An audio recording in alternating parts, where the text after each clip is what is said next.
Party के उम्मीदवार अनंतनाग और श्रीनगर दोनों सीटों से मुतवक्किल खतूत पर कारकर्दगी का मुजाहरा नहीं कर सके।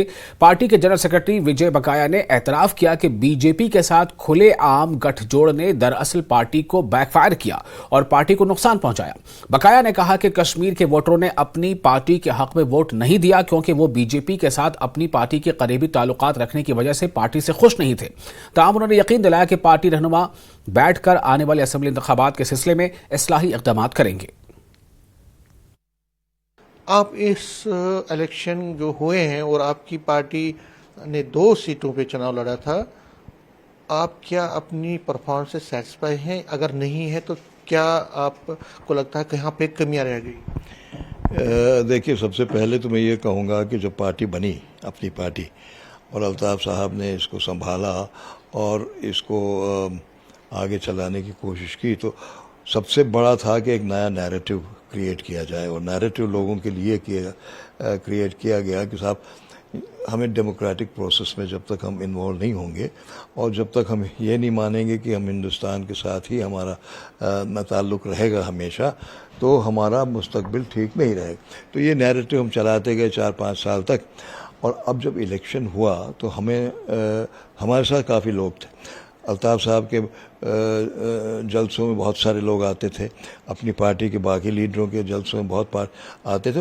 लोग कहते थे कि अल्ताफ साहब की बात हम सुनते हैं, ये जो कह रहे हैं कि सच हम बोल रहे हैं, अभी तक आपको जज्बाती नारों में उलझाया गया है, उनमें से निकलिए, अब आगे चलना, डेवलपमेंट की बात करनी। तो हमारा अंदाज़ा था कि अपनी पार्टी को 4 साल के अंदर भी काफ़ी सपोर्ट मिला। अनंतनाग की सीट के बारे में ये था कि जो पुंछ राजौरी के पहाड़ी वोट हैं वो भी हमें शायद ट्रांसफ़र होंगे। वोटिंग काउंट हुई तो लगा सिर्फ 80-87 हज़ार वोट पहाड़ियों के इकबाल मनहास को पड़े और उनको टोटल 1,65,000 पड़े हैं। उसका मतलब कश्मीर के अंदर जो पुंछ राजौरी में मिले वोट, उससे तकरीबन उतना ही वहाँ भी मिला है। तो वो डिसअपॉइंटिंग है।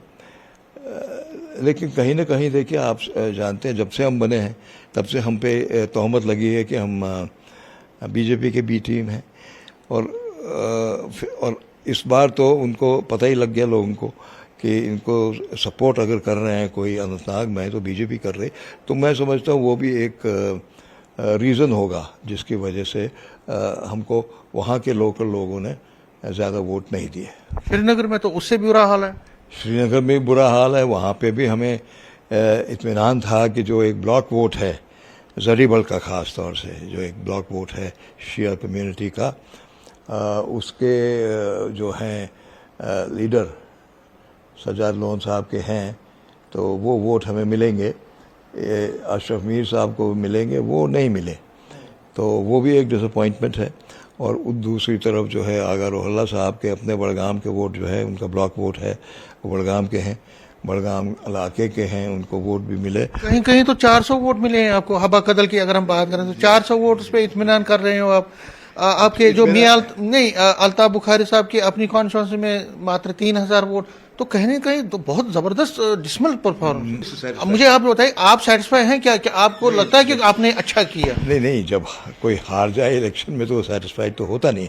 हम ये भी कहते हैं रीजन क्या रहे, मोटा रीजन क्या रहे? मैं कह रहा हूँ कि एक तो हमको बी टीम बीजेपी का, और वहाँ कश्मीर के अंदर बीजेपी को वोट नहीं पड़ते हैं।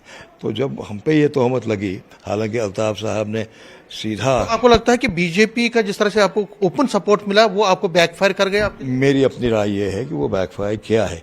नहीं तो अल्ताफ साहब ने और अपनी पार्टी 4 साल में अपनी छवि बहुत अच्छी बनाई थी, लोगों का सपोर्ट भी बहुत। आप क्या इसको रिव्यू करेंगे? आपको लगता है कि बीजेपी के साथ अब कोई डायरेक्ट या इनडायरेक्ट टाई अप नहीं करना चाहिए हमें, क्योंकि आपको लगता है कि अपनी पार्टी को उससे नुकसान होगा? देखिए, अल्ताफ साहब ने तो ये भी कहा था एक प्रेस कॉन्फ्रेंस कि हम एनडीए के साथ जाना चाहते हैं, उनका इंतज़ार है, हमें वो बुलाएंगे या नहीं बुलाएंगे।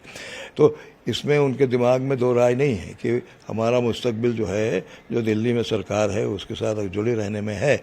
लेकिन इलेक्शन के बाद आप समझते हैं कि हर पार्टी रिव्यू करती है। तो आप रिव्यू करेंगे? रिव्यू करेंगे, देखेंगे। उनके साथ नहीं जाएंगे आप? नहीं, ऐसा तो हमने नहीं कहा। हम रिव्यू, अब असेंबली इलेक्शन है, अगर आप असेंबली इलेक्शन में जाएंगे तो फिर यही हाल होगा। वो देखिए किस तरह का समीकरण बनता है, अभी 1-2 महीने के बाद होगा।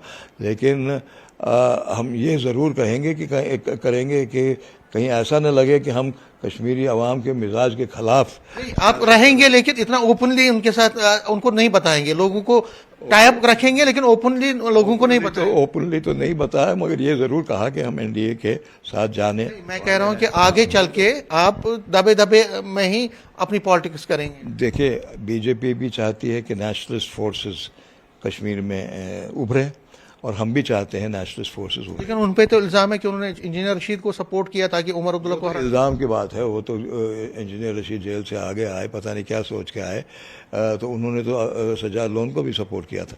तो अब जब वो सजाद लोन आए तो हमने कहा कि हम लोग नहीं लड़ेंगे, हो सकता है ये जीत के आए। लेकिन जब इंजीनियर रशीद आए तो हमको लगा कि अब बैलेंस बिगड़ गया है, और ऐसा ही हुआ है।